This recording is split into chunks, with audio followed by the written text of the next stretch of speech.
I love these balls. They're egg balls. They're out of Italy. There's no one here in the U.S. has it. There's now a Canadian distributor, a friend of mine.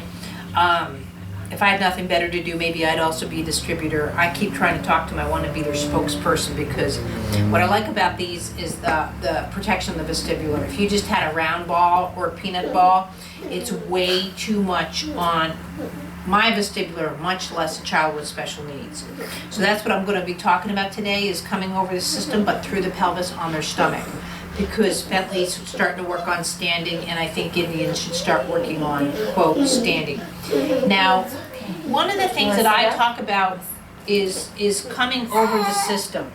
So whether if I'm something like this in my proportions, the way I come over my feet, people look at that as a, quote, a vestibular system, but what I look at first of all is how the eyes come over the system. This is one of the biggest problems that our kids have, that, and you'll see them where they're in inflection and stuff, they're so used to being in a stagnant position that the eyes don't practice just this coming forward and coming back.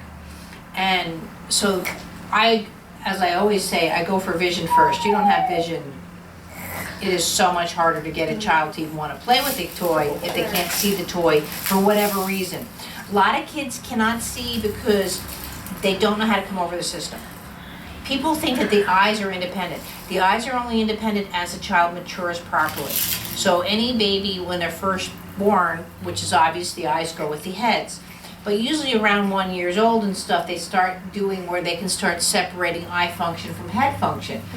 Yeah, in a perfect world.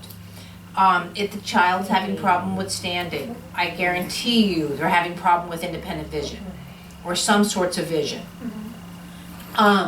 They're also having problems, and this is the second thing I'm going to be discussing, is how to breathe. For my system to come like this, because if I have a problem with standing, I know that system has a problem with gravity. So if that system has a problem with gravity, of course doing something like this, whether it's tummy time, being on all fours, all of that, yeah, my lungs are hanging out. You'll see this too after surgeries, trachs, all of that, to come over the system. Trachs are really easy to do. You can just put your hand like, a bracelet around the neck, and you can practice pronating this way, and then just the difference of pronating this way, it totally changes spine and pelvic functions, And it all depends too where they set the plastic in. So like one of my little guys, it's not on center, it's off a little bit. Well, of course, the feedback that he gets from here versus here is totally different. Also the torque in his neck from the there's so many things to consider of the system or their environment or the way they're being incorporated versus their, quote, diagnosis. So the way I'm trained was, if they can't sit up, that's it. They stay where they're at. It depends on the system. I don't buy it. Bentley's too. Bentley loves to stand up. He can't sit up on his own. He can't, and that's fine. Getting too, right? But at the same time, I want them to start learning, if that's what it takes, how to bring their system again over this pelvis. Now when I really rock, this is a much more complex. I can automatically counterbalance my system. So I'm not falling down here because I'm countering through my pelvis. Where most systems, if they're delayed, again because of that rotation thing, they go into a situation like that, they haven't learned that counterbalance, and then they're going south.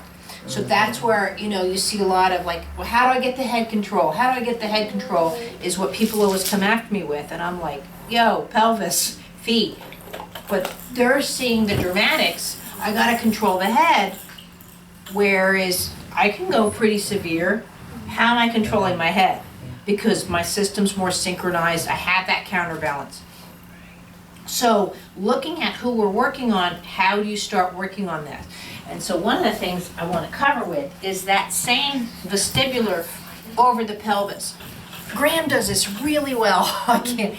But coming over, do you know what I mean? Like Genevieve probably from 3 to 4 is at that age where you'll see that they go like this on chairs and they go and, and Graham can go all the way up. I tell you, for being as low tone as he is, what he can do on this ball, my kid's like a circus ball bear. He'll do his homework like this, and and he can come all the way up. I can't do it. Oh, maybe I can. To sitting, he can go whoop and flip right over it and sit on it. Because again, he practices, he plays with it. Now, a lot of kids, just moving him like this is guaranteed ATNR. They're just gonna, So that startle that's in the system, again, is it quote their CP? Is it the breathing? Is it the eyes? So, like I said, for me to do this, now let's say if I was cross-eyed, right? For me to do this, it's really difficult to cross your eyes and work with something like this. You really see that coming up to sitting. And this is another thing that I do differently. If a child has vision, I go for a sit through the horizon because I want the vision to come first. So, let's see. Sorry, I don't normally do that with my sneakers on. So, when they come up, then someone's right there to catch their horizon. If a child, strabismus, nystagmus, any of that, so just say if my right eye is in, and I'm like this, just to come up for sitting. Now my one eye's going here, and my one eye's coming kind of here. So to come up at that position, the room is really spinning. So I don't necessarily work on the vestibular in that way until I can settle the eyes more, and then I'll start working on, yes, I know this is proper sitting, I get it. But again, see how I have to come over my system. My feet are up, and that's how baby sort of learns how to sit, feet up versus, and then we get older and we kind of do this stuff. But a baby, that's how they learn. They're always on that counter. So they come over and they come down, everything's on that counterbalance through the pelvis. Any questions?